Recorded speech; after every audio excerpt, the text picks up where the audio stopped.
Hey, this is Jose Galison of No Way Jose. You can catch me on the No Way Jose YouTube channel, also on just about every podcatcher there is. I'm on the Liberty Movement YouTube channel. This one will not be on it because it's going to be politic adjacent. Well, no, it's actually straight up political. I got a brain fart there. But yeah, it's not going to be on there. Basically every other episode is one sometimes political, sometimes not. You'll find the non-political stuff over on the Liberty Movement. But today my guest is James Jenneman. He's the host of the Blackbird podcast. If you've been following my show for a while, you've known we've been on together quite a few times. Quite the bromance of brewing. Today's topic is going to be politics plus agorism. The reason why I'm doing this is because recently I had an episode with Sal the Agorist where we kind of talked about politics versus agorism, and that was probably one of my most watched episodes. I really enjoyed it. It was fun, and we kind of just went like how politics and agorism are antithetical, and his position on it. And then also around the same time, James, who I kind of consider almost like a brother or sister show, he had an episode of Pete, and a lot of people know Pete Quinones. He's kind of like gone more the political route, and he's kind of so it's kind of like he did the whole both thing, the agorism and politics. So I thought it'd be interesting for me and James to kind of talk and use that to compare and contrast. And yeah, because me and him are probably a little more in the middle than that. Not to say that either of them are really extremists in that regard, but it gives us a chance to talk. Anyways, yeah, let me mention, if you guys want to God, I'm fucking spacey today. If you guys want to support my work, I'm on Patreon. I'm No Way Jose 2020 on Patreon. You can also check out endthefed.app. You can support me with crypto on there. And now I'm going to go ahead and bring on James. What's up, James? Hey, sweetie. What's going on? How's your bromance going? Oh, good. Sweetie. Yeah. You want to go ahead and real quick, I feel like it's weird to do this every time, but I'm going to have you introduce yourself again because, I have a pretty small audience at time, so it's kind of like, who knows, probably new people. Go ahead and introduce yourself again, let you know who you are, what you're about. Oh, sure. Well, and I change podcast titles like I do underwear. So I'm James. I host the Blackbird podcast. It's basically, it started out as the Urban Agorist podcast, but both of those things are in a state of flux, like at all times. So instead of being like an urban agorist, I might be a rural minarchist next year. So I changed it to Blackbird. Blackbird being the Beatles song, kind of all about learning to fly and learning to sing and stuff like that. So it's a personal empowerment, entrepreneurship, libertarian adjacent philosophy. Maybe get into some spirituality here coming up pretty soon. Anyway, I don't know. I think anybody that has a brain would probably enjoy it. So, subscribe. Yeah, that's a good pitch. If you have a brain, you'll enjoy my shit. Yeah. So, yeah, I found it's good. I mean, not to go too much tangent, but I've been noticing there's a lot of people in like the space that we kind of came from, roughly the liberty space, that have been saying a lot how they regret how they have kind of pigeonholed themselves to some extent. Like it's been a thing lately. It's weird. Did you hear Thad Russell on Lions of Liberty this week? Yeah, he brought up some good points. Mark Claire's like, I don't even know if I want to have liberty, let alone libertarian in my title. Like, yeah, it's just become such a dead term, and like I don't know if it's because it's gotten too mainstream, and maybe we're just the cool grifters. I don't like it. But for me, it's just like it's cheesy. I'm on Substack. So look, if you want to help me be a grifter, and I'm looking directly at you, audience member, if you want to help me be a good grifter, subscribe. It's like $10 a month. You won't get it. You don't get much yet, but I promise you one of these days when there's enough of you subscribed, you will not get your money's worth still, but you'll be helping me out as a wannabe grifter. Oh, grift like a son of a bitch. But yeah, it is I'm kind of glad too. I kind of stuck with I started with the No Way Jose thing because it's like, part of me was like thinking some sort of play on words or something liberty-ish, but I'm kind of glad in retrospect it didn't, because it's like, it's one of those things that we're probably getting into this a little bit today, that like kind of how our positions have changed or we're open to change, but it's like, fuck, for all I know, I could be a goddamn neocon 3 years from now. I don't know. Maybe I'll see the light and see how they're totally right. I don't think so. I highly doubt it. But but you're right though. It's outside of, and I love her to death, but outside of people like Karen Ann Harlos, who I would say like perfectly embodies what the stereotype of a libertarian as like the pink-haired Republican who likes to do drugs.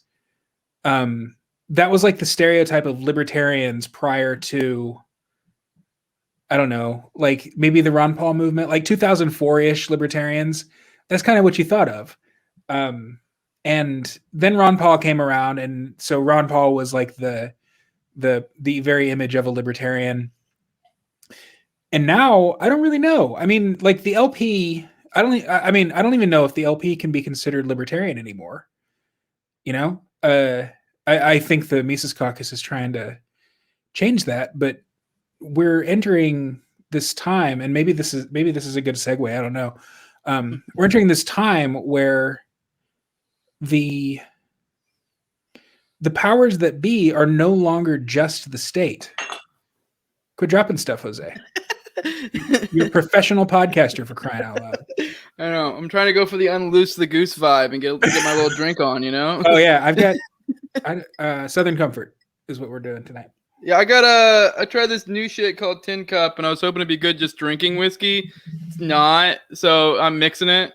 I'm trying a triple X vitamin water with some whiskey. See how that turns out. That sounded good to me. Good. That's good. I've never done that, but it sounds really good. Go ahead. You know what's really good mixed with whiskey is those seltzers like White Claw or whatever. You kind of get a little double dose of the alcohol, and it actually, you know, especially like just the cheap gut rot whiskey that doesn't go down too easy. Mix it with some seltzer and just see how you like it. Sounds good, actually. Yeah. Sorry, we got off track there. So, what was it? Right. So the LP, I mean, barely libertarian, and it's because like the LP really only focuses on government overreach. It's not even like just the existence of the state. It's like, oh, the state's doing a little too much, or like, oh, the state's doing this, but and we totally think that you should be doing this. You know, wear your mask, citizen. Just don't do it because the state tells you to. Yeah. You know, and that's also the Reason magazine thing, which I love Reason. Reason introduced me to libertarianism. So watching them for the past year has really, really been upsetting. But now I wonder, I was just thinking as you were saying this, like, is us looking at the LP and saying they're not really libertarian, is that a function of them not being libertarian, or is that a function of us in our progression? Because I feel like they've kind of almost always been this way, but my perception, now that I've come further along in the philosophy, sure, you look at them and you're like, but in reality, I feel like if you're really true to yourself, they've kind of always been the classical liberal constitutionalist type vibe. And like, I don't know. I mean, maybe I'm off here. I mean, but I'm kind of, you know, we look at it and we're like, God, they fucking suck. But it's like, because we're kind of looking at the deep philosophy where they're just kind of looking at it from a very surface level. But that's kind of what it's always been in a way, I think. I think not always, but. Well, I mean, it's an evolution though. Like, mm-hmm, you know, where they are now is where everyone was a decade ago. Mm-hmm. It's just that they haven't evolved with the rest of us. And that to me is a problem. Yeah, that's a good point. Yeah, I mean, maybe it's more obvious now because I mean, I can see that. Yeah, actually, you know what? That makes sense because they haven't evolved, and it's kind of like now, yeah, that's where people are. 10 years ago, where the LP is now, would be this extreme position, you know, like, but now it's not the case. So now it's kind of the same problem I feel like the left has too. It's like gay marriage is a thing. Weed legalization is going around everywhere. Like all these major battles that people are having are kind of coming to a close. So it's like, what now? And it's like, but the libertarians the LP hasn't really evolved with that. They've kind of just been like, you know, the same old, like, you know, the government's too big. So is that as far as you're concerned, does it matter that the LP is not evolving with the rest of us? Or, I mean, for me, I guess I kind of like, I mean, from my perspective and what I think how things should be, I mean, I think to some extent it's probably good, because I think it takes, like, I mean, if it hadn't been for them being so ineffective, I don't think I would have. Because I mean, I'm not gonna lie, I was on fire for JoJo when the shit started off back in the day, like, and then she became really fucking lame, and then like didn't really rail against the system when it was like such a goddamn layup to do so.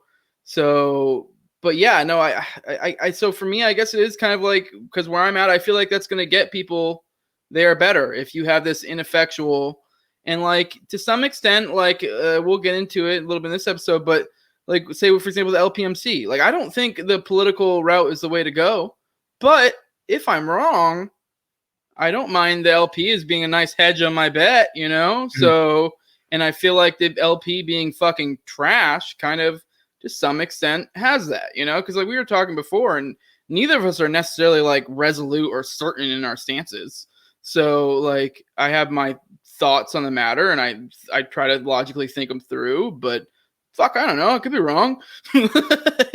So yeah, I know. I guess for me, I kind of like them being useless, because I mean, I feel like it gets more people to that place I want them to be. You know, even the people on the left and the right, when they see their party's useless, or our party is basically just as useless. Like, not our party, but you know what I mean. Yeah. So yeah, I don't really know. Like, for me, I'm a good interviewer. Like, I love doing an interview. I am not a good political activist. But the thing is, like, I'm passionate about liberty. And so if I can fall in with a group of people who are also passionate about liberty and also want to make some waves on the political scene, then I don't have a problem with it. Like, I donate to the Mises Caucus every month, and I'm in their Facebook group. David Hines, he's like one of the leaders in the Mises Caucus. I guess he's like Michael Heiss's deputy or whatever. He refers to me as a fellow traveler, which I like that. That's fine with me. After 2020, I swore off voting forever. I don't know if that promise will actually keep. I mean, we've got another election year next year.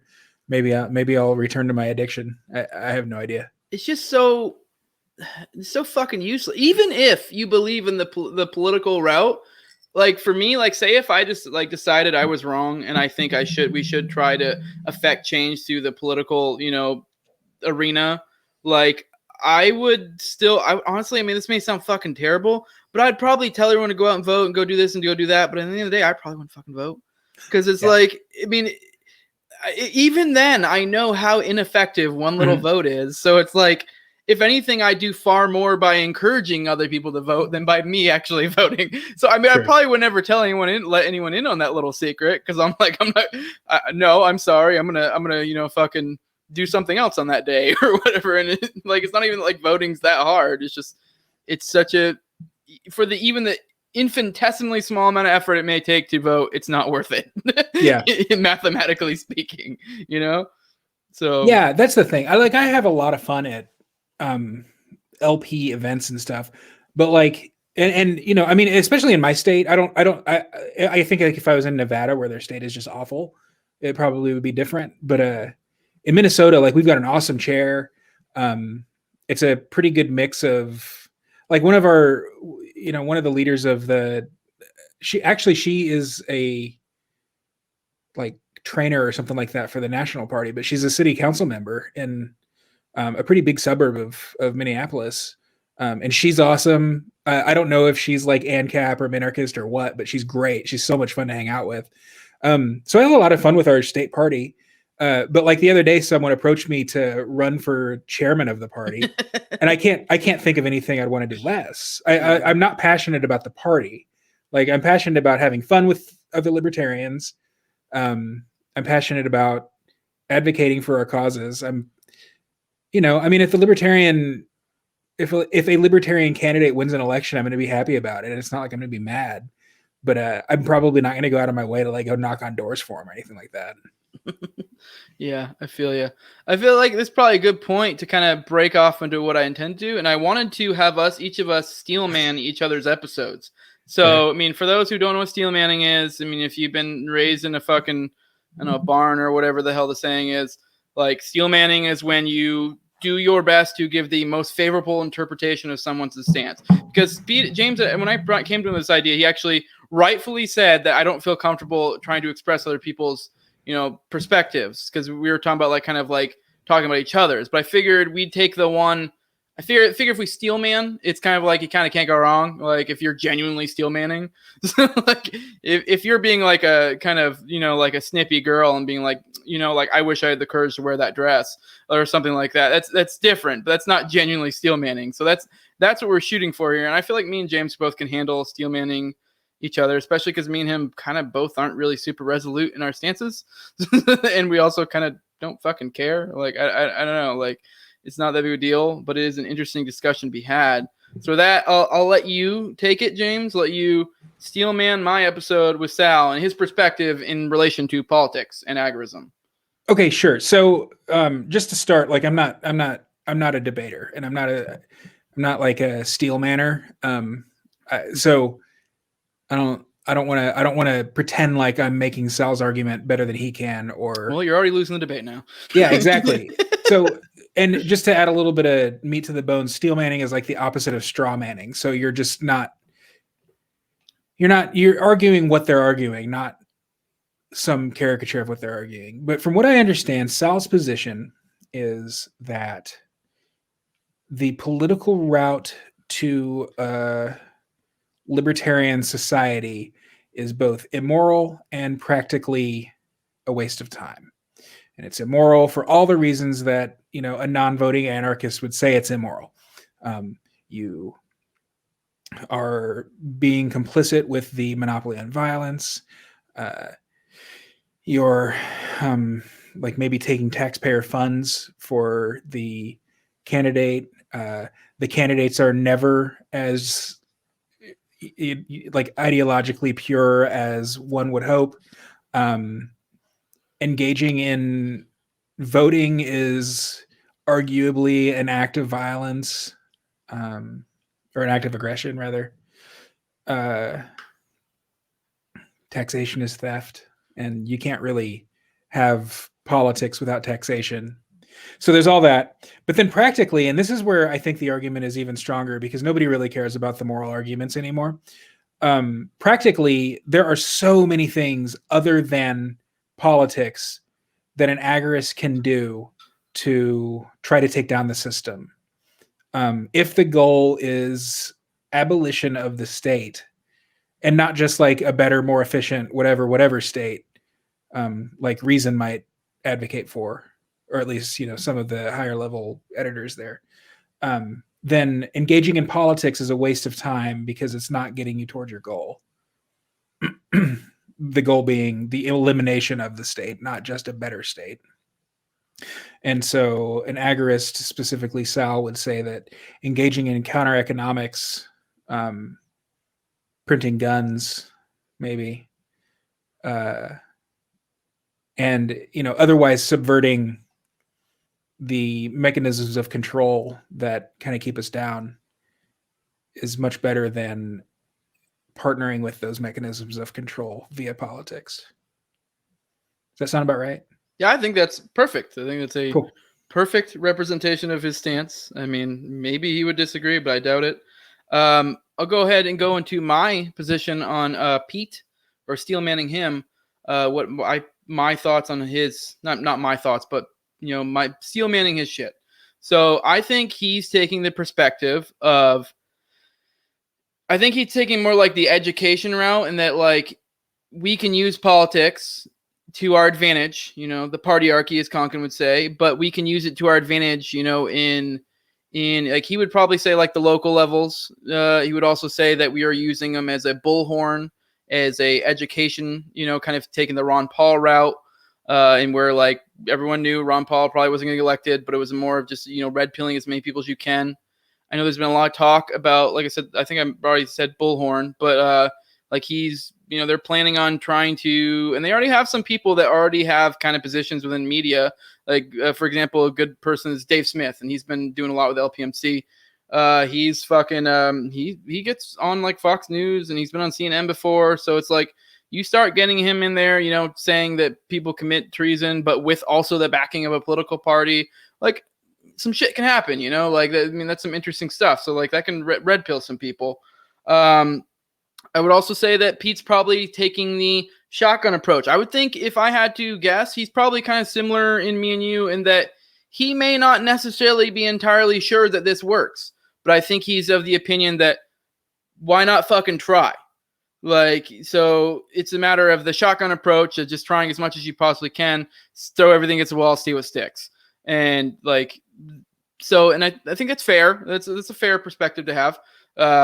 I also think when I was listening to this, I was kind of reminding me of, if you guys haven't seen the episode on Lines of Liberty of like Dave Smith and Eric Brakey, I believe it's Eric, and they were talking about whether you should use the LP or they should use the Republican Party as a route, you know, to, you know, increasing liberty or whatever. And one of the major points that Dave kept bringing up was that, you know, like anyone watches the show has heard him say before that, like, you know, America is a car careening towards a cliff or whatever the hell he says it. And like, so his thing is like, we are fucking running low on time. And if we had a, you know, a 10-year, the time for like a 10-year plan, we could use the Republican Party, but we don't. So he's like, the Libertarian Party is easier to take over. And I think Pete probably has a similar perspective when it comes to this, in that like we don't have a lot of time. And so it's a matter of, this is what we can do. Like, this is the thing we can get the ball rolling. Like, maybe it's not perfect, but it's kind of, I think he would probably take the perspective of, don't give up good for the perfect. You know what I mean? Or however the hell the saying is, you know, like if you're shooting for perfect and you don't get it and you could have got good, I mean, you kind of just fucked yourself. And you know, that's probably fair. I mean, I definitely makes me think about a lot of that shit.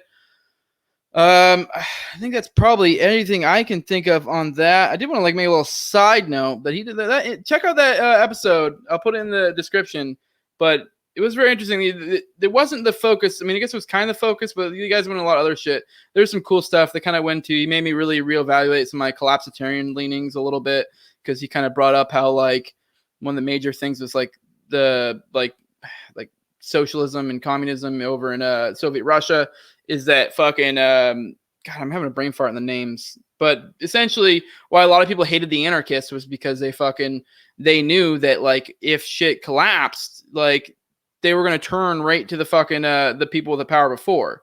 So I mean that's a good point for those like looking at the collapse from a romantic view, which I mean I don't necessarily look at it from a romantic view. I'm more just like I think it's just going to happen. I almost rather just get it over with. But yeah.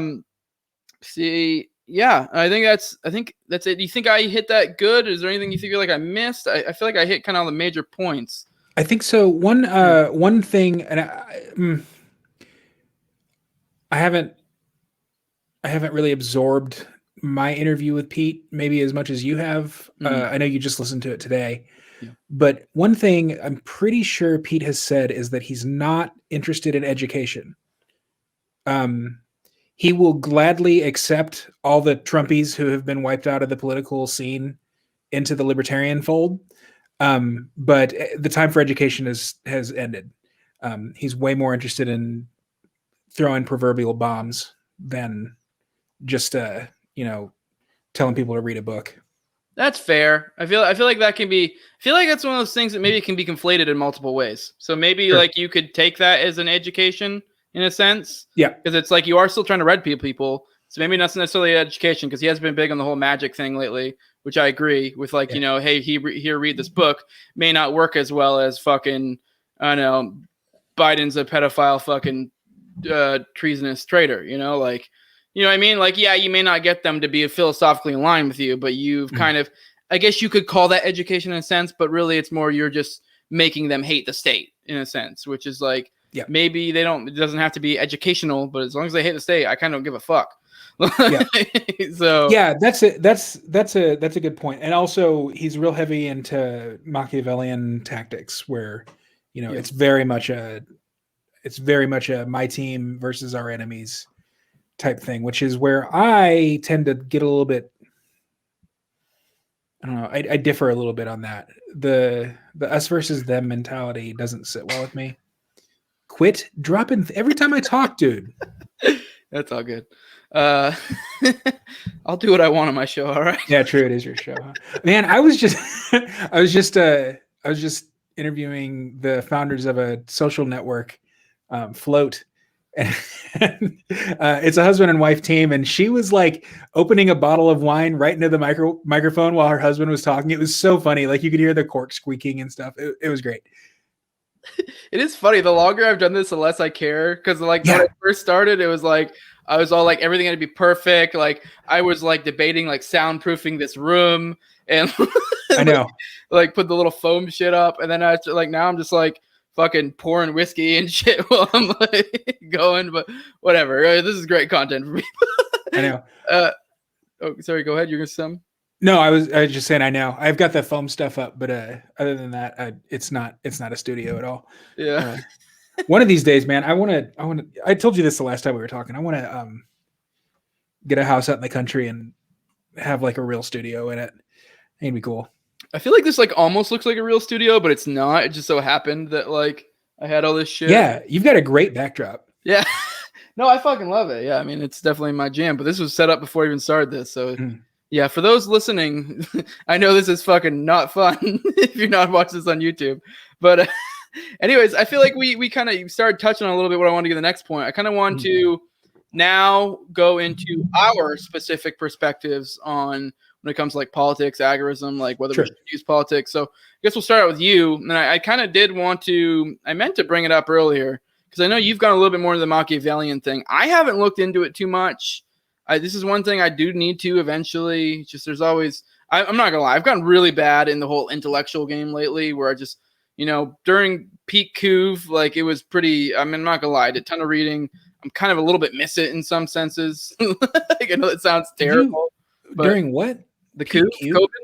Oh, COVID, right. COVID, at least for me. I'm in Florida, so like things are, I mean, back to normal, Eric. Oh, yeah. Speaking of Florida, that was Eric Brakey was just on the Tom Woods show, and he made a really good point. He might have made this point with Dave, too, on their debate. It's been a while since I listened to that. But, like imagine if there was a libertarian candidate running against what's-his-face DeSantis and whoever DeSantis was running against and split the like, for want of a better term, right-wing vote. And that Democrat had won, I mean, you guys would still be locked down. Perhaps. I mean, I don't know. It's kind of hard. It's like one of those things that like, yeah, probably. But like looking at things as like, what if from a perspective, it's kind of hard. I don't know who knows. I don't know if this is all because of DeSantis or it, to what bit of it is the culture of Florida. I don't know. Like, cause I mean, it's kind of hard to tell. Like, because, like, for example, here in like the Tampa area where I'm at, like, I mean, that's been a big story going around. Jane Castor, the mayor, with the whole Super Bowl thing, like, she fucking, like, you saw the shit where she was talking about how, like, she was going to, like, try to use the police to fucking identify maskless, which, I mean, I shared some on Twitter. I was like, this is retarded. Like, that's not going to happen. Like, I mean, maybe they might make an example of, like, one or two people, but it's just, like, to assume that the state has this kind of, resources or, I mean, maybe I guess they do have the resources, but that they would even do it is kind of ridiculous. It's just like, that's just not tenable. I mean, it just seems silly.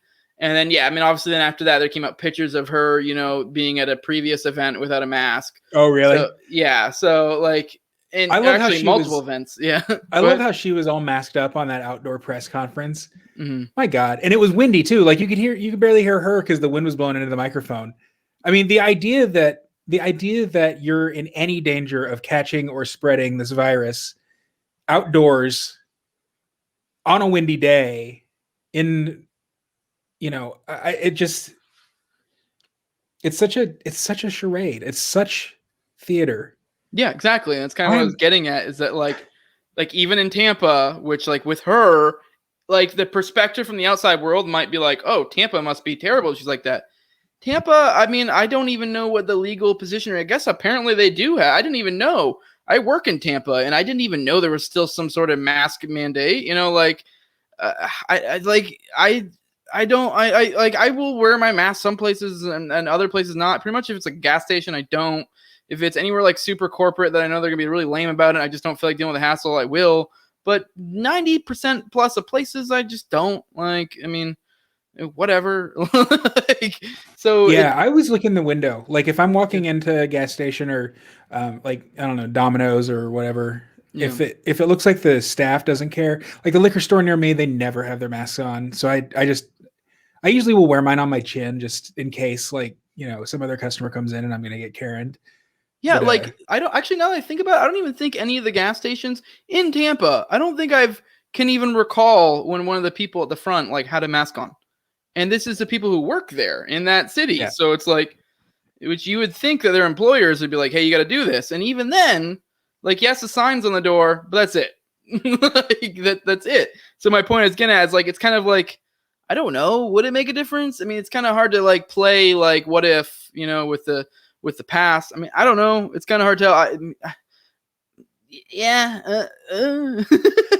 I mean, maybe. I mean, it's like it's one of those like, it's kind of hard to tell. Is it like would they change their perspective just because there's a D next to their name? And even then, would it make a difference? Because I mean, how much is this power game is really the people allowing it to happen? You know what I mean? yeah. So I mean, yeah. I don't know. I mean, I guess it's probably you can. I lean towards it's probably better we had DeSantis, but I mean, I don't even really believe in the political game at all. So like, I guess it's not really an issue for me. Like, I'm not really rooting for the Libertarians either. So yeah. So I'm not really too worried about the whole them splitting the vote thing. So, you know, if anything, I'm more rooting for the guy that just to not wear his mask, you know? Right. So Right. So what else do you fall on this Sal versus Pete thing? Not that, I mean, it's not like Sal and Pete. I mean, they're both geese. You know what I mean? Like they're on the same podcast and stuff. It's not like they hate each other.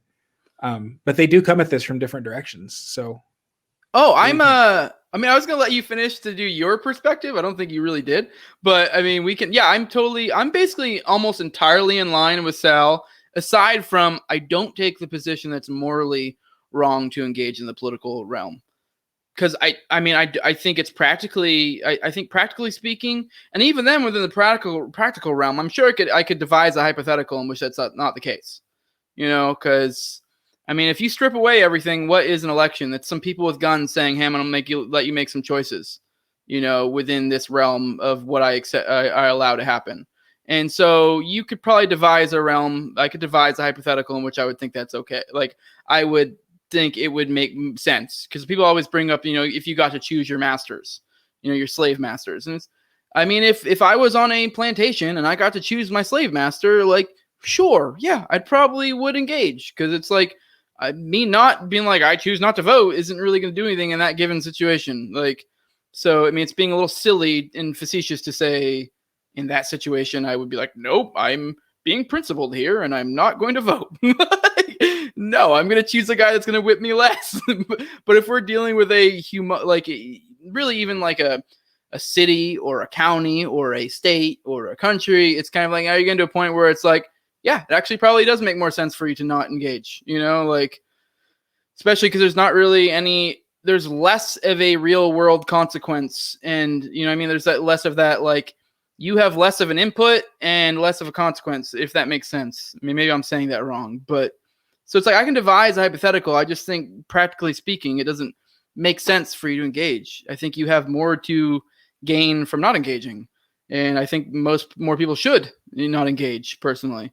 So I just don't buy the whole that it's morally wrong. I do agree that it is violence, but being as people who generally abide by the NAP, violence isn't necessarily wrong.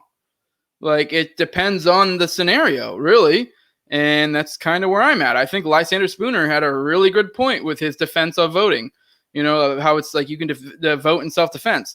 Like, it's just like, I think it might have been you that we talked about how there was this scenario where there was this guy who was getting fucked with by the cops and he kept asking to leave him alone, leave him alone, leave him alone. And then he finally, like, they tased him multiple times and he got out of his car and blew them both away. Killed them, both. And I think morally he's completely in the right. But, like, let's be real. That was really dumb. Like, that is not going to work out well for him. And that's kind of where I'm at. Like, I can see how someone can vote in self-defense and how it's morally okay. I just don't, it may be like, kind of like that was dumb. Like, that doesn't really serve you in any way, you know? I mean, because moral and practical things can be different, you know? So kind of rambled on there, but I think you got the crux of it. That's kind of where I'm at, you know? Yeah. I mean, I think I agree with you, but also,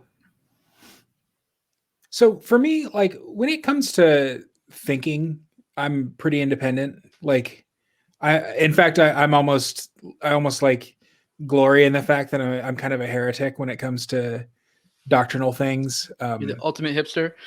Yeah, exactly. Yeah.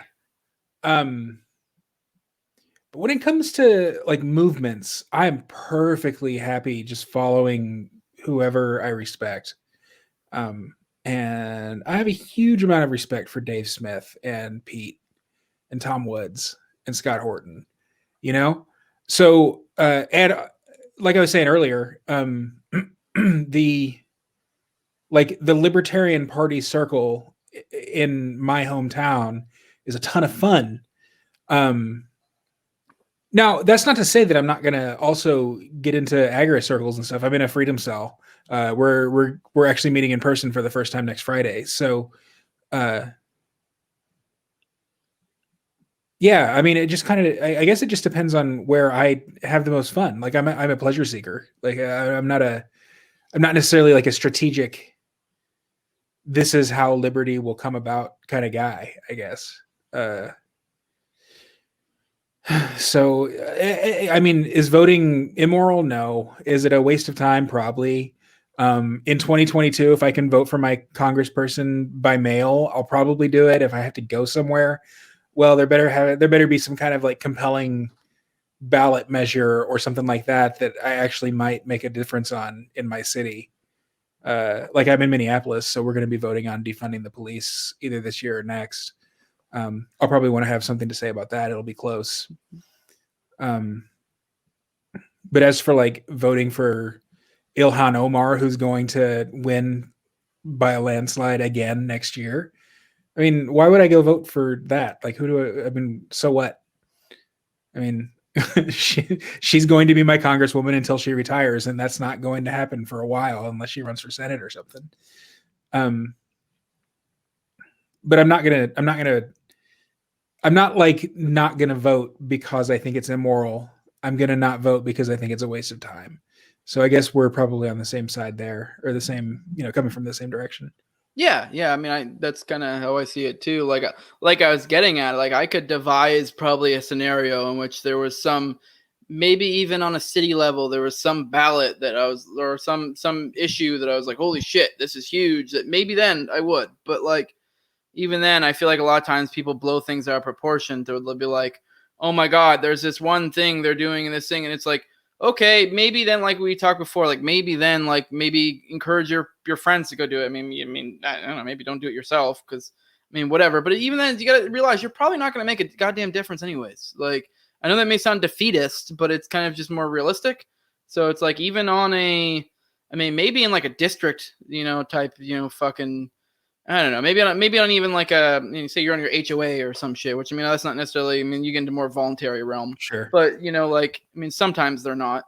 But like, point being is you could devise scenarios in which that's okay. And even then with you, from my perspective, where you're engaging is like, I mean, I don't know, like if we're looking at this, like if we were to somehow be able to break this down mathematically and I was correct, like it's still kind of like whatever. It's such a infinitesimally small difference that if you somehow get enjoyment out of it, like who cares? Like whatever. I mean, I don't know. I would think tactically speaking, it probably is not the way to go because I think you're building up a system that's going to cause problems. But at the same point, it's like, same thing with voting. You're such a tiny little fucking cog in the machine that it really doesn't make that big of a difference, and like, yeah. I don't know. And even then, the circles that you're moving with, if I'm wrong, which we've talked about before, if I'm wrong, whatever, you're in the right circles. So cool. It's kind of like hedging your bets, like whatever, I don't know. Yeah, and I think that's kind of where Pete comes from as well. Mm-hmm. I mean, kind of get an iron in every fire. Mm-hmm. But on the other hand, are you stretching yourself too thin that way? How's that? Oh, by I mean, like I don't I don't agree with Pete's perspective. I mean, don't get me wrong. He makes me think, makes me question it, but I still fall on my side of the fence, if that makes sense. But I'm not gonna lie. I'm not, like I've said multiple times, I'm not someone who's resolute on where I stand. I'm certain about nothing. The only thing I'm certain about is that I'm not certain. Like, and that comes with like all things. Like, I am the primo agnostic. Like, I mean, I don't even know if reality is real. Like, it's just you kind of just base things off your senses and go from there. And so I don't know. I mean, but I still kind of take in the information. I still kind of lean towards, that we shouldn't go that route. So I don't agree with Pete. I've kind of already started to forget what the question was. No, it's a good question, because like I said earlier, I'm a really good interviewer. Yeah. The question is, if you've got like irons in every fire, if you're an agorist and you're a prepper and you're political and you're a podcaster and you're writing and you're whatever the hell else libertarians do, you active sons of bitches. Are you stretching yourself too thin? Should you only focus on one thing? Like Michael Heiss, his thing is the Libertarian Party Mises Caucus. Like, he's not trying to be a counter economist. So, sorry, go ahead. that I just was saying so to punctuate my sentence. Respond, please. Okay. This may sound like a cop-out, but I guess it depends. I mean, in this question, I'm accepting the paradigm that you should operate within the political realm because we're talking about that. So to entertain that, I would say, yeah, I mean, it depends. It really depends if you can be effective, because I feel like some people are able to be jacks of all trades. Some people are more specialists. It really does depend. I mean, from my perspective as an agorist, though, I don't think the political realm is the way to go. I would say, yes, you should. Like, while I may not really think that is amoral to engage in politics, and I may think it's impractical, I also do think to some extent it does divert energy away from where you should be going. Mm-hmm. So, but I'm not, me personally, maybe it's not necessarily the agorist position. I'm not that concerned about it because, for one, like I said, I'm not certain. So it's kind of like hedging my bets. So, like, whatever. If I'm wrong, it's good that there are people out there who, we're right. And I guess even within my agorist paradigm, like, I would think that, I mean, maybe Conker may not agree completely because he had a different way of looking at it. But I would think that, if people are going to engage in the political realm, I would prefer them to engage in that realm, So even though I may agree that it does more harm than good, I mean, if they're going to do it, I guess, do that, because I feel like that it's going to work out better for me anyways, if that makes sense. Yeah. Well, but here's the other thing. So, agorists are really fond of saying that agorism brought down communism, for instance. And, like, I mean, sure. Agarism, I guess, helped bring down communism, and in a lot of ways, agorism was just a necessity under communism. Like, it's not like you had Konkanites running around the Soviet Union starting little freedom cells. It was just, you had to operate in the black market or you were going to starve to death. And a lot of the same way, like, Catholics are really fond of saying that John Paul II brought down communism. And, like, I mean, I guess, he was pretty active in the Polish Solidarity movement, and, like, that started like a counter movement to communism in Poland, which was a pretty big chink in the USSR's armor. But what really brought down communism was a mix between the collapse of their economy and Mikhail Gorbachev realizing that it just was unsustainable.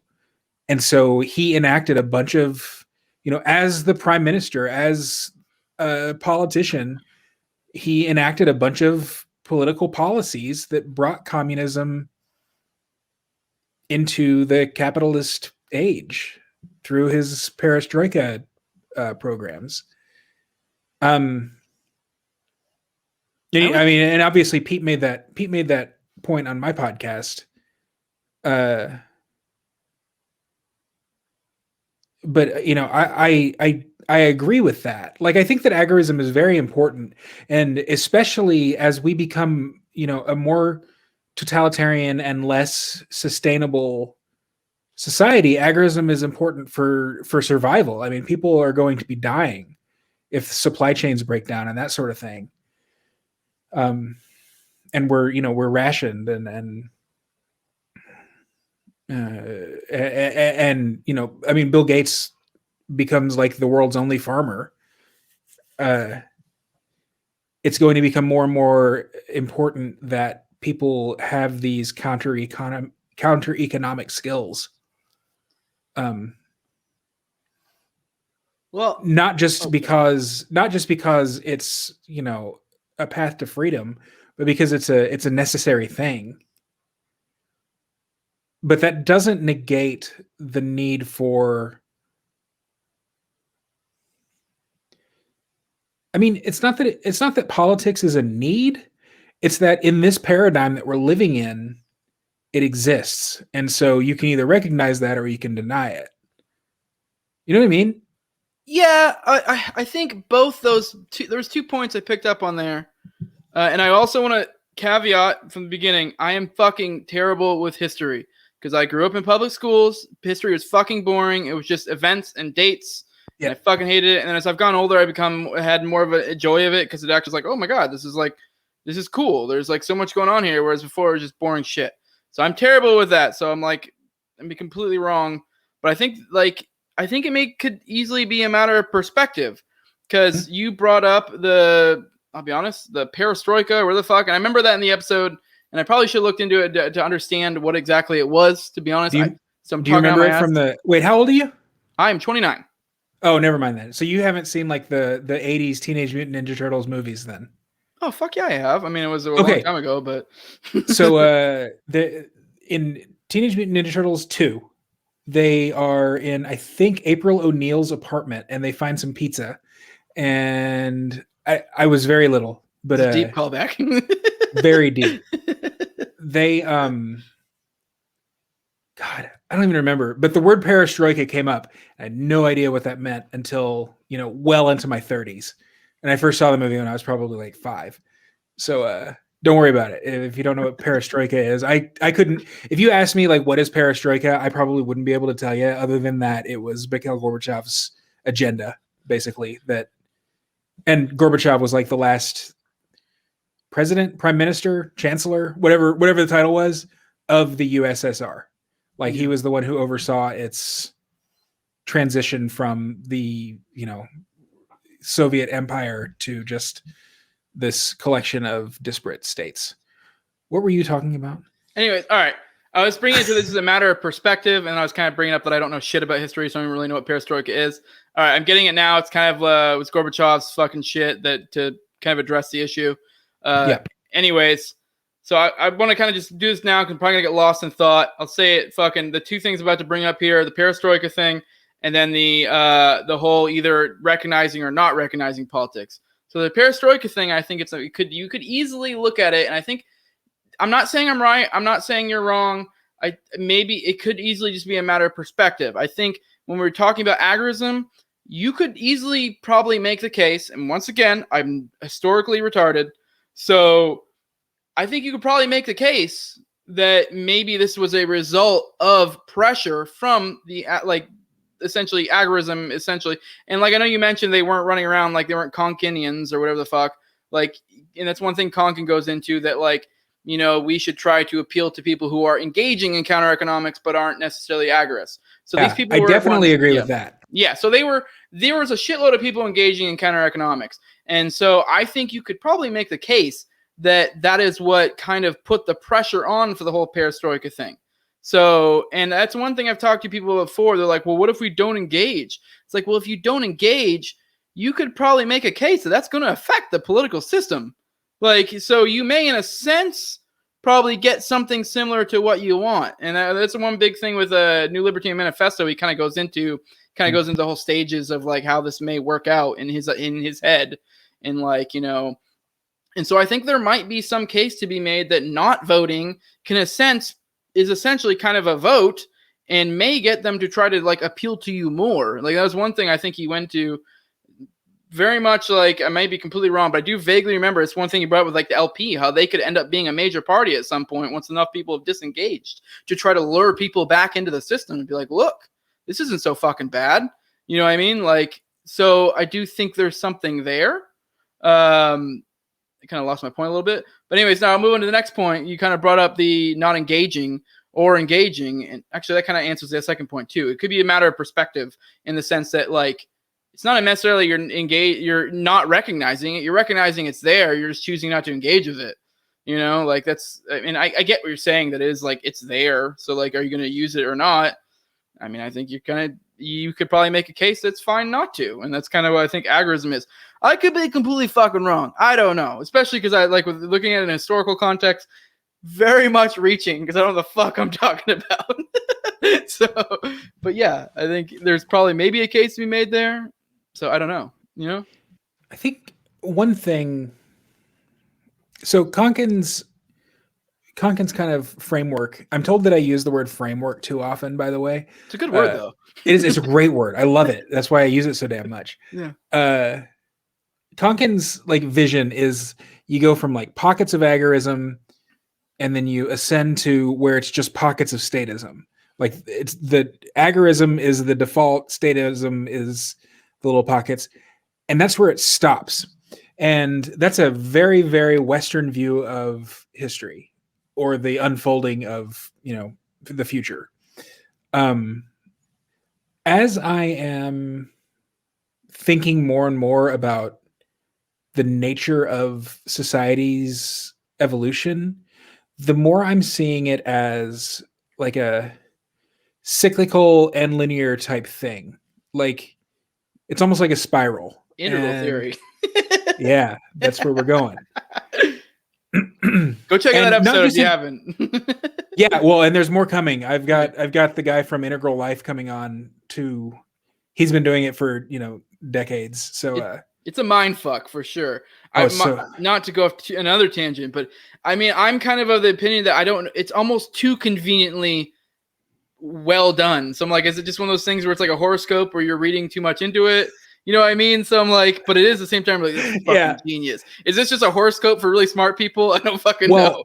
So when you integrate integral theory, which is it is a timeline with what Vin Armani has popularized, but actually comes from is it PR Sarkar?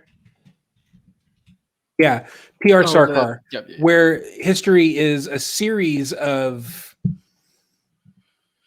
revolutions. It's also like the fourth turning, which is a very American-centric vision of history. I could see the Konkinian view just going over on itself, becoming just a cyclical thing. You know, you've got pockets of agorism and a strong state. The state gets too strong for its own good. Agorists rise, they supplant the state, and then there's little pockets of statism, and those pockets of statism become more and more powerful, and they start supplanting the agorists. And I think it's important to understand where you are in that cycle, and act accordingly. I mean, for me, like personally, I just want to get rich. Like I don't care who wins elections. I don't care, you know, if libertarianism thrives. Like I mean, I care. Like, you know, it'd be great if like everybody was free, but most people don't want to be free, and so I just want to make the most of that. You know what I mean? Like I want to be the one prospering, whether it's egoism. It's just you start from the spot you can influence the most, which is you. So like, right. I mean, we're kind of just talking, you know, very esoteric and out there, and like, you know, how everyone should act. At the end of the day, well, I mean, at best we can control ourselves. So it's like, you know, I get that it's like, really, if you're smart, you should be like, I care about keeping me and my family in a good spot. So, but on the other hand, I don't want to, like, it's not, I just want to be rich. Like I do, obviously I want to be rich. Like I would love to be a billionaire. but I'm not going to compromise my values too much. I Mhm. guess I don't know. I mean, like this is getting a little too deep for 54 minutes into this conversation. But To bring it back to egoism, what do you mean principles? You're just gonna let those things get in your way? yeah, yes, I am. That's the thing. Like, I mean, look, look, that's another word I'm told I use too much. Have I said a whole lot? Like, have I started sentences with look? I don't know. I'm probably gonna notice it now that you said Yeah, it. I know. You need to be my speech coach since Toastmasters isn't happening. What was I saying? Shit, you lost me. Right. We got pretty deep there. I'm not gonna go work for Amazon or Google or a bank or God forbid the Fed in order to get rich, but like it's still a goal. Why am I talking about this? Right. It's a goal. It's a goal. It's a goal. I would like to get rich. I would like to get rich honestly. And it doesn't matter to me whether it's Biden, Trump in the Oval Office, whether it's Tim Walz or the My Pillow guy as the governor of the state I live in. Did you know that the Minnesota GOP is trying to run the My Pillow guy for governor? That's awesome. I hope he gets elected president. They're so dumb, man. That would be great, because one of the greatest things I loved about Trump was that he pointed out what a joke the presidency is. Right. That would be fucking phenomenal if we got the My Pillow guy in there. I would vote for that. Just to point out what a joke it is. Did you hear that? You hear that David Hogg's starting a pillow company? Yeah, I made a side. I don't know if you heard, but I was just kind of like, yeah. No, that is pretty goddamn funny to follow. It's just like, is he just intentionally satiring himself? What is going on here? This is ridiculous. Yeah. He even wrote a manifesto. Like, did he? Yes. Oh my god. I don't know. I mean, I feel kind of like I laugh and joke, but he's like what, like 19? Probably 20, like, maybe. Something. Fuck. Can you imagine getting so fucking famous at like 16 for some shit idea you had? Like, I can't imagine. Like the shit I think back even a few years ago. Sometimes I'm like, oh, that's cringe. But now you think back like over a decade ago, I'm like, oh my god, I can only imagine if that's what I got identified by, and how much that would warp my fucking perspective. God, I can't. And like, I guess if you get famous at that age for like your talent, like, you know, I mean, well, even then, I mean, like, look at all the child actors and child pop stars that just turn out a wreck. Like, I mean, I don't know, Taylor Swift, she's okay, I think. But like Bieber and Macaulay Culkin and all, I don't know, I can't imagine. At least that's off talent. Like, yeah, it probably doesn't affect a child well, but now if you affect it, now you do it off of like something that's like an idea you had as a child, like some like principle or something. It's like that's probably going to change. So like, I don't know. I can't like if I don't know if I'd gotten famous for, because I was more of like a neocon sort of conservative-ish around that time. So like, if I had gotten famous off some idea I had because I somehow affected something, I can only imagine how that fucked me up. Like my oldest living like writing online is a post I made when I was a senior in high school about how Al Gore needs to stop whining about the electoral recounts in Florida. I must have written it in, you know, November or December of 2000, while that was still a thing. And I mean, it's a pretty well-reasoned argument, but I was 17. Like, I mean, what did I know? Dude, I've been on Facebook since I was like 13 or 14, so I don't even want to go there. Like, one of the greatest things was getting this pseudonym and this alt, because now I don't have to look at some of the old shit sometimes. It just like pops out and like the memories of like, remember this from 10 years ago? I'm like, fuck you, Facebook. Yeah, I'm glad Facebook didn't exist when I was a kid. Yeah, no, I mean, whatever. I mean, I had fun times, but Jesus Christ, I don't want to be reminded about them. That's one thing I'm against politics. If I ever go that realm, they'll fucking dig that shit up. Oh man. Yeah.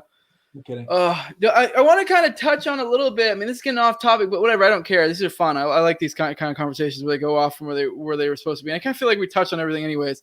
I do think I feel like it was me and you that have touched on this before. You kind of brought up integral theory, and then you also brought up how I think it's kind of the it's like more of the Asian type thing, because like the integral theory kind of like incorporates the Western side of things with the whole linear progression, and kind of then integrates it with the like the Eastern thing with the cyclical. But to bring it back to cyclical, we had talked about before, I believe, this may have been a prior conversation, about how with all this like technocracy shit going on, that's very reminiscent of the of how the first states were formed. Yeah. Like, because they fucking like formed up like around like fertile lands, and then people kind of went off to the offskirts or the outskirts and kind of created their own little like tribes and like what could be kind of close to like anarchist slash, you know, libertarian-ish type, you know, communities. And those were the ones who actually thrived. And I do think there is, like, you kind of brought up the cyclical nature, because it is kind of interesting that it's like, it's kind of almost repeating itself. So it's like there is something to the whole like Eastern idea, or even maybe perhaps the integral idea, because it's like, I guess integral would actually be a good way to kind of, you know, square that circle there, because you look at these two perfect little scenarios of like how what we're looking at probably 10 years from now, where they're going to have the little smart cities, and then we're going to have people living out in the country. And then, or you look at, you know, tens of thousands of years ago, where we had the first states forming, and you had like them, you know, developing agriculture, and then people moving to the outskirts and then scavenging and hunting and all that shit. And it's kind of the same idea, but different. So it's like, it very much is integral in that it's like, it's the same thing, but it's ascended at the same time, you know? That's and this might actually, I don't know if people have talked about this in integral circles. And you know, in full disclosure, I haven't, like, I've listened to a single audiobook on integral theory, and I've read and listened to a couple of podcasts. I listened to your podcast, and that was it. Yeah. So needless to say, I am no expert on integral theory. I was waiting for my Audible credits to refresh, which happened yesterday, so that I could get like the textbook on integral. So I'm going to start listening to that as soon as I'm done with the audiobook I'm in the middle of. That having been said, from the looks of it, so let me just kind of start at the beginning. Integral theory is, among a lot of other things, it's a theory of everything. And it is well known for its theory of like the progression of societies throughout history. And like you start with like the just, you know, caveman survival guy, and you move into like a magical, very immature spirituality. And then you get into a mythical type spirituality on through the ages to the modern. So like you get into the pre-modern age of like sort of like religion as we understand religion, like the puritanical type religions, that are a lot more about the order than the myth. Into the modern age, which is very scientific or scientistic, into the postmodern age, which is a reaction to that, and then the postmodern age, which we're entering now, will be the integral age. And from my view, it looks like these transitions, they go from like a healthy or like really reasonable version of that era's predominant worldview to like a super pathological, almost caricature of the healthy version of that worldview. So like, for instance, you go from like St. Thomas Aquinas in the medieval period, who was like resurrecting Aristotle and writing some of the best defenses of Christianity you'll ever read.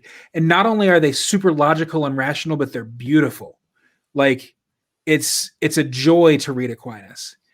And then you get into like the Puritans who are hanging witches, You know, it's like this just absolutely crazy version of Christianity that that Aquinas wouldn't even recognize.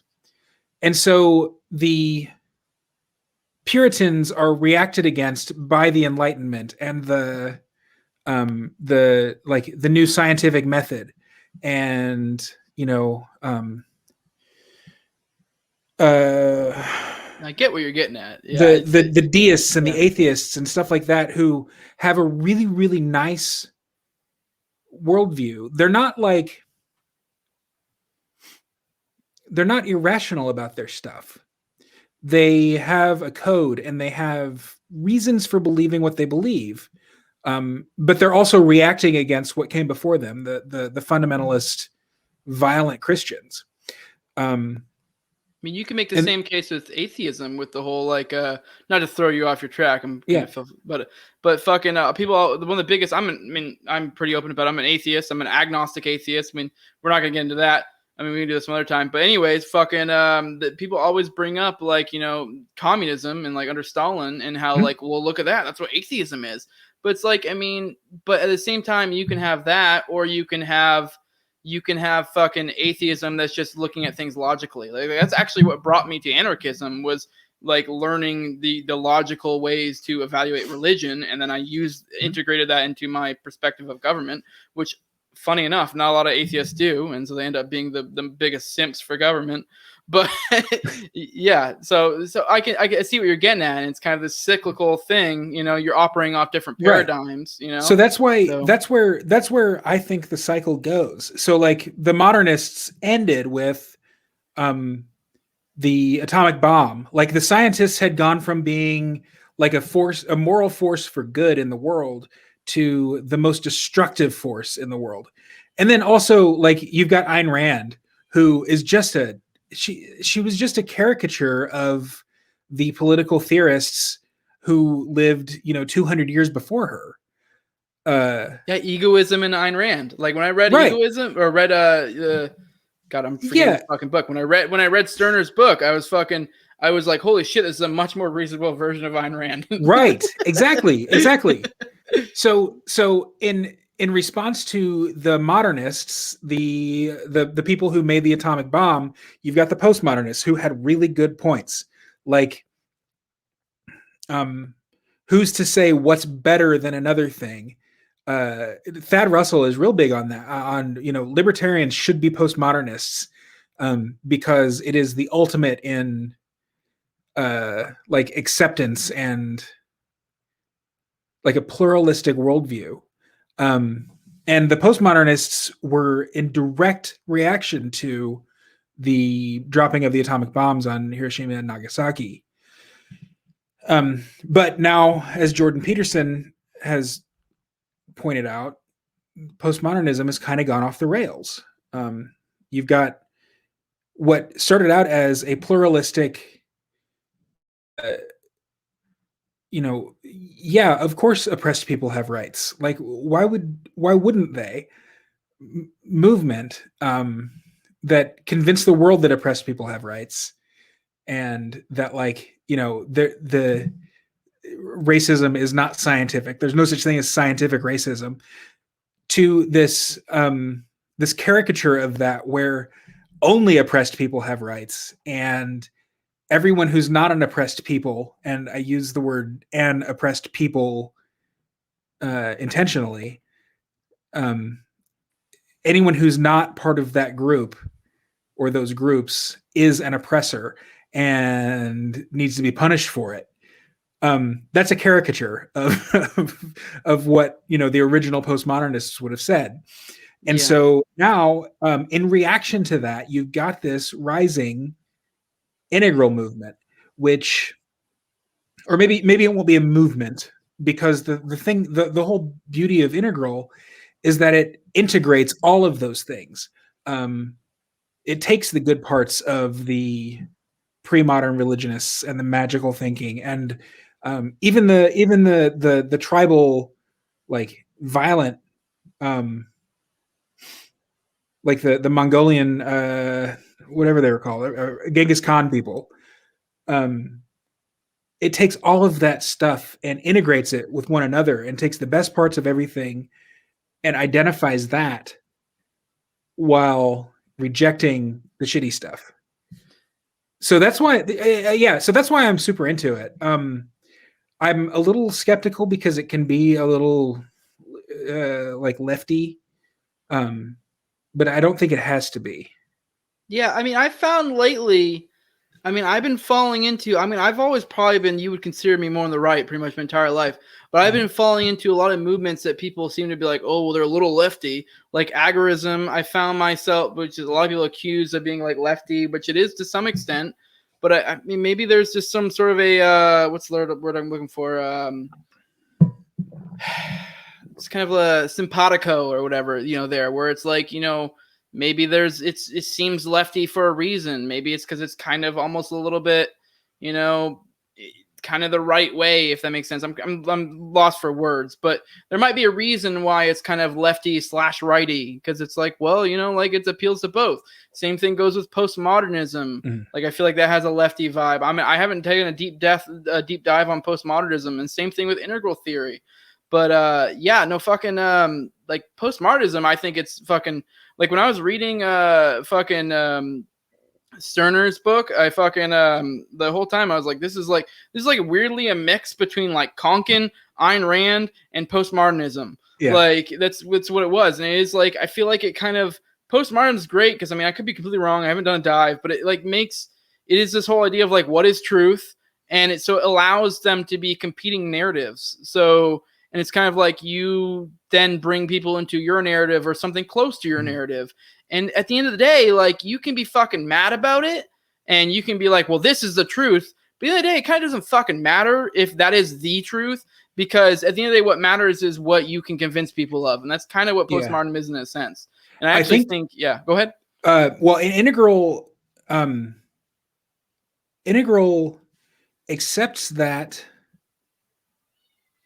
there is truth, which is a little bit different from at least my understanding of postmodernism, which is radical skepticism and radical agnosticism and constant questioning of narratives. Integral theory accepts truths, but it accepts that truth comes from different angles.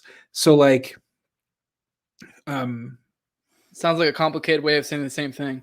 Yeah. Like I can have my subjective truth, and we can have our subjective truth, and it can have its objective truth. Like our perception of it can also be the truth about it, if that makes sense. Yeah. I mean, to bring it back to your favorite word, you could say there's an objective truth within a framework. Yeah. Yep. So like you could say if me and you are operating off the same framework, we can establish objective truths, which is like, I'm kind of embroiled in that because I was big in the atheism thing. And that was kind of a big thing with like morality, where they'd be like, there is objective truth within a subjective framework. So like you can have, as long as you're operating off the same framework, we can say, hey, we're operating off I don't know what the word I'm looking for, but we're operating off this paradigm, and within this paradigm, fucking this is the objective truth.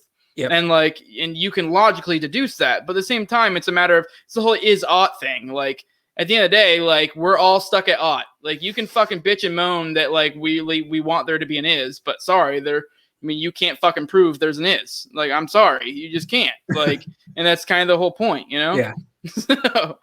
And so we operate off the ought, and within that ought, we can be like, well, within this ought, there's an is. Right. And the only thing we can possibly do is act as if there's an is. Mm-hmm. But like, whose is do we act as if exists? Whose is. No. Yeah, I mean, that's kind of the whole idea of like competing frameworks and competing fucking ideas. And it's like, at the end of the day, what really matters, it's not really what really matters isn't what the actual truth is. It's what matters is what you can convince people is the truth. And that kind of brings into Vin Armani's magic and shit like that, you know? Right. And that's why I guess that cyclical, you know, reasonable to pathological / caricature framework also tends to go from liberal to authoritarian.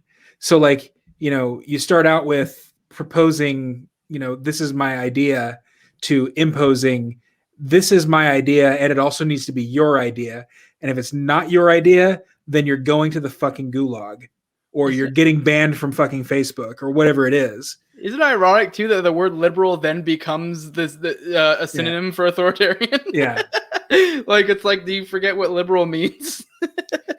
So that's a whole other realm. Yeah. I get what you mean though. Yeah. Yeah, it goes from proposing to imposing. And that's where we're at right now. I mean, how long is it going to last? I mean, things are going faster and faster and faster.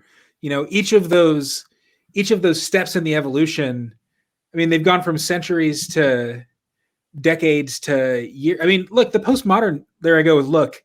The postmodern movement just started in the, well, I mean, okay, the women's liberation movement started like a century ago, but that was in the midst of the very, very tail end of the modernist movement. Women don't count. I'm just kidding.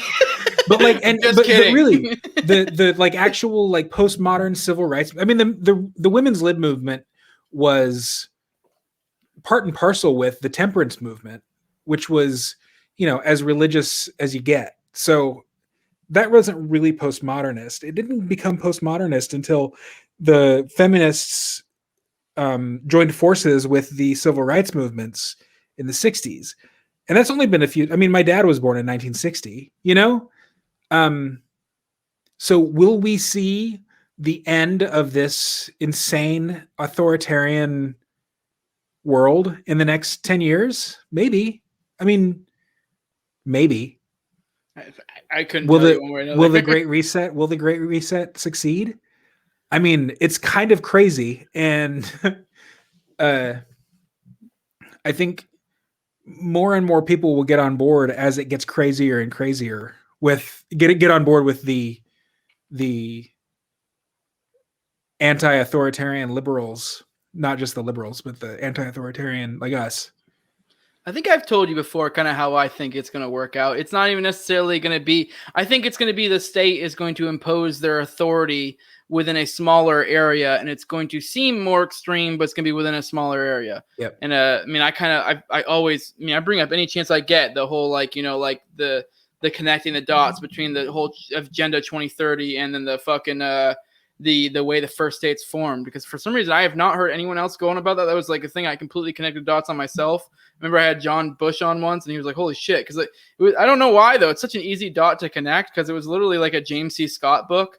And he was literally on the, this was actually a thing I remember hearing on the Monopoly on Violence. Then I read the book and then I listened to John Bush talk about Agenda 2020 or 2030 shit, and I just kind of connected the dots. I'm like, those are the same exact fucking things. Can you elaborate? Can you elaborate a little bit on that? I haven't read the book, and it's been a while since I watched Monopoly on Violence. The James C. Scott. Well, James C. Scott's Against the Grain. He kind of goes into how the earliest fucking states were formed and kind of how they formed around agriculture, and then how then states kind of like, you know, impose themselves on those areas of commerce or of what's the word I'm looking for, of profit or of I don't know, you know what I mean, the places they were doing well. Yeah. And then and that then kind of forced some people to the outskirts because they didn't want to be in that state area or whatever the reasons were, and they kind of ended up forming up around the less fertile areas, the spots you would generally think wouldn't do as well because they're kind of more barren and shitty, you know, spots where you couldn't really grow plants as well. And they kind of just, they hunted, they foraged, they did all the just that kind of shit. And apparently, like, you look, I guess one of the things he went to in the book is like you look at fossil records and stuff, and everything seems to indicate that these people whose story isn't really told by history, because the history is told by the states, these people seem to have done way better than the other people. And it was just because they were like, fuck this. Yeah, I don't want to be part of this shit. And so it's kind of like, it's weirdly this like, and now we're going forward. And the big thing is this like whole 2030 thing and how we're gonna have these technocratic states or cities or whatever, you know, and it's like, they're talking about like, you know, having like smart cities. And I think it's really going to be people that kind of stick to their guns and stay on the rural areas. Yeah. And they're, I mean, especially where you see some of the secession movements, or not even secession movements, but the nullification type shit going on. I think they might kind of nullify their way out of it and be kind of these little, you might end up with these really shitty city states with these people who live on the outskirts who kind of are, you know, what they would on the inside portray as country bumpkins, but really they're the ones fucking killing it, Yep. And I think that might be the way the future goes. Well, and hell, I mean, one state, I don't remember which state it was talking about, a return of factory towns where, the large employers, if they're large enough, they can just start their own city that's not even governed by the state. Yeah, and I saw something today or yesterday. And I saw something today or yesterday too, where some state was trying to push through something that's saying they would disregard executive orders, and it was like, if they didn't want to, essentially, and it was like, I can't remember what state it was, but then it was funny too because somebody was like, well, then that would be illegal because the federal mandates supersede the blah blah blah blah, and I remember I can't remember exactly how I posted it. It was way more eloquent than probably what I'm about to say now, but it's kind of like, who fucking cares what's on some words on paper or what's on some paper somewhere? At the end of the day, what fucking matters is what people do. So like, it's like a gun-free zone doesn't mean shit if no one fucking adheres to it and no one enforces it. So so that's kind of the same idea where it's like, cool, maybe you have some law somewhere that says the federal mandate outdoes some state shit, but at the end of the day, like, what matters is what really happens. If the state decides fuck you, I'm not doing it, and the federal government doesn't have the power to crack down, which they probably don't, it ain't happening. This is also why I'm so hard on I said hard on. This is why I'm this is why I'm so hard on capitalism. I mean, like, there's a difference between you and me trading and the first agriculturalists leading to the first state. Like, I don't think that large-scale capitalism can exist absent the state. And I don't think the state can exist absent large-scale capitalism. Depends on how you define capitalism, but I get your point, because especially coming from the Agarism framework. Yeah. All our ANCAP buddies are going to be butthurt about you saying this. But I know. That's the thing. It's like, so I don't fault Murray Rothbard because he wasn't and I kind of do fault Murray Rothbard because he didn't see it coming, but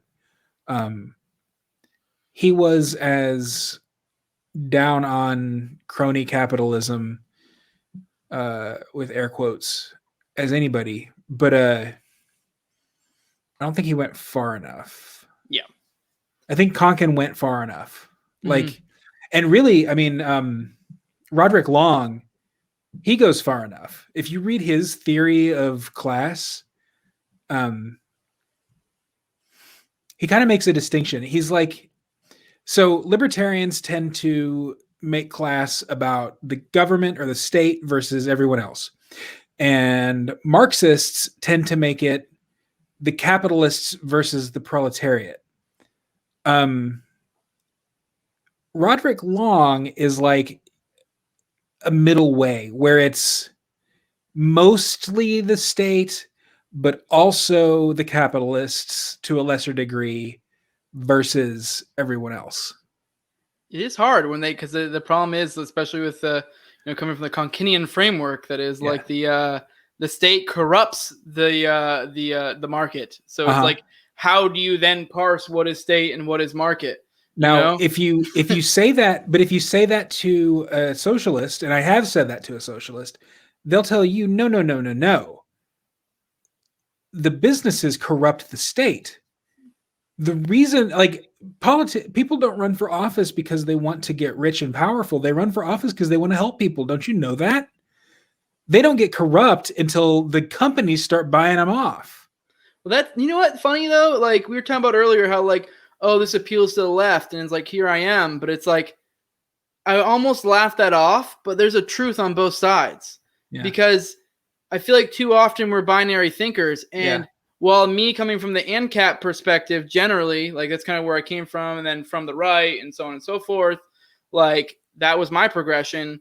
I look at that and laugh, but I could see how someone from the left would be like, they're right. There are genuinely people who do go that route to do good. But I think along the way, they either one, get corrupted or don't get corrupted.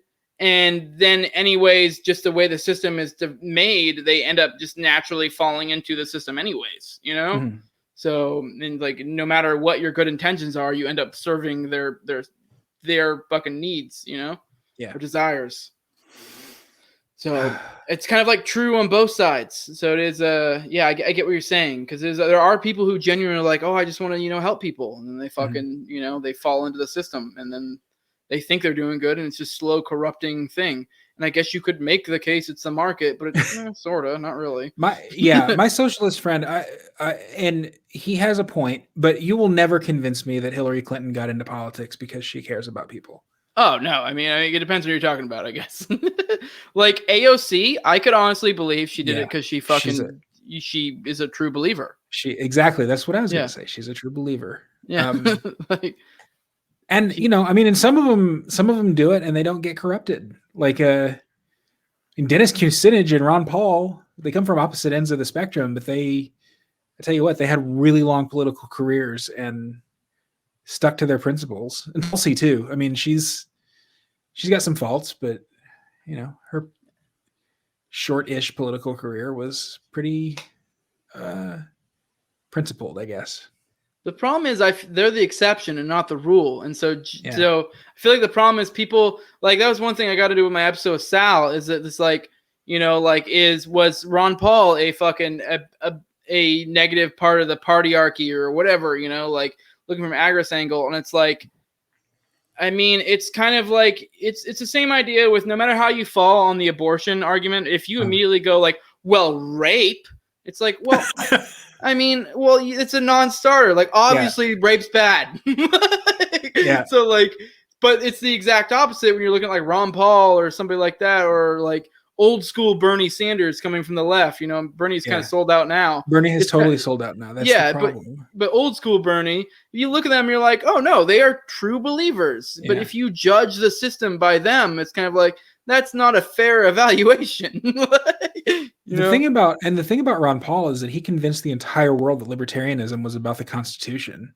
Yep. Like, that's one of the reasons I don't like Ron Paul, and I know that's heresy, and I'm not supposed to say that, but like, fuck you. Like, for real though, that same socialist friend I mentioned a minute ago, when I asked him, like, what's your understanding of libertarianism? That's what he said. He said it's like a strict adherence to the Constitution. The reason he said that was because when he was in college, like the fucking Cato Institute or someone was on campus spreading like little mini pocket constitutions, like they're, you know, pocket New Testaments from the Christian evangelists. It's, you know, it's just a bunch of, I hate that. So that's a perfect point, because it is like, I've listened to the Ron Paul Liberty Report for a long time too, and I know that's not exactly what he believes. He's just arguing from that perspective to try to, and it's the kind of like, you know, argue from the right, left from the left, whatever. But it is like, we got into that with Sal's episode, and I was kind of like, one thing I brought up was actually Sal didn't seem to be willing to go far enough to be like Ron Paul was a negative, you know, like I noticed that. I actually was the one who said he was, because he has been. On another note, he's been the precedent for everyone being like, that's why you agorists are wrong. Look at Ron Paul. Ha ha. It's like, I fucking love Ron Paul. He's a goddamn angel. But it's like, but if you look at the long arc of history, how many people have bought into the Constitution, you know, engaging in politics in general because of him? And I know a lot of people say like, well, I never would have been in politics if it wasn't for Ron Paul. You don't fucking know that. Like, if he had never existed, you could... Who knows how this works? You could be predisposed to these ideas genetically, for all I fucking know, and you could have eventually found them one way or another. Who knows? Looking at like, well, if this had happened, then this wouldn't have happened. You don't fucking know that. Like, that's not how time works. You don't know like this. Like, maybe, I don't know. Like, and I'm not saying Ron Paul's a shitty person. He's a goddamn angel. He's a fucking national treasure. All right, but like, but dude, you look at it from the long arc of history. I've already like budgeted my plane ticket to Houston for when his funeral comes around. So, you know, right? I mean, we're like, I'm not saying I don't like Ron Paul. Don't crucify me, libertarian orthodoxy police. But like, he's got his faults. We all do. Yeah. Like, he was, I don't know, his fault was being almost perfect. Like, I don't know. I can't hold it against him too much. Like, he was operating off the the best intentions and probably off the the tactics he thought would work. I don't fucking know. I can't really hold it against him. I just disagree with him. Like, I don't know what to say. Like, sorry. But I think it's probably a good spot to kill it. Us shitting on Ron Paul. I'm gonna leave it. You think you're losing followers now? Yeah, no, like kill it right there. All right, you want to go ahead and drop whatever plugs you got? Yeah, it's getting late too. I gotta go to bed. Y'all follow me. It's blackbird.substack.com, or just search for. There's like 3 podcasts called Blackbird. It's Blackbird with James Jenneman on your podcast app. It should be on all of them. If it's not, then hit me up on Twitter to let me know which one it's not showing up on. That's funny. I never thought about when you picked Blackbird. I had the same thing where I picked No Way Jose and thought, like, who the fuck would pick a podcast like that? There's like 2 or 3 other ones. I'm like, what the fuck? I don't know. We live in a time where there's so many goddamn people and so many people doing things. It's just like shit. Luckily, all the other ones were just like, I don't know, in my opinion, stupid shit. So I'm like, I don't know. One day I'll rise to the top of the No Way Jose's. Anyways, I'm on the No Way Jose YouTube channel. I got audio podcasts everywhere they're at. Also on the Liberty Moon YouTube, BitChute. This will not be on that because we clearly went super fucking political on it. Went way off the rails, but whatever. That's good. Jose, I think every time I've been on your show, you have finished it with, we went way off the rails. It's just what happens. I'm here. You should, man, I've told you about my actual anarchy, talking about that terrible movie that I love, High Rise. We talked for 4 hours. I'm not even exaggerating. We were like their pre-show, their regular show, and their Patreon thing. No, it's cool. You should never have me on if you're tired, is what I'm saying. Oh no, I know exactly what I'm getting when I get you. And that's good. I mean, at the same time though, I still have to like divert you in a certain way, but then we kind of got to the end and we went off the rails. But at that point, we had already covered everybody I wanted to cover, so I was like fucking cool with it. Whatever. All right, keep plugging yourself before I interrupt you again. Oh, you're all good. The Liberty Moon's on Facebook and MeWe. Hit me up at the libertymoonglobal@gmail.com. Like I said, fucking give me money so I stop losing money. Patreon.com/NoWayJose2020, or you can give me crypto at endthefed.app. No Way Jose 2020 on there as well. Like, share, subscribe, all that good shit. And that's basically it. Yeah, I think this has been a fucking kick-ass episode. I really dug it. I always love having James on, so I'm sure we'll do this again later. Yeah, we have the best bromance in libertarian world. We sure do. Yeah, even though we're trying not to be consumed by the libertarian world with our titles. But all right, with that, deuces everybody. Thanks for coming, James. Thanks. Peace. Bye. Bye.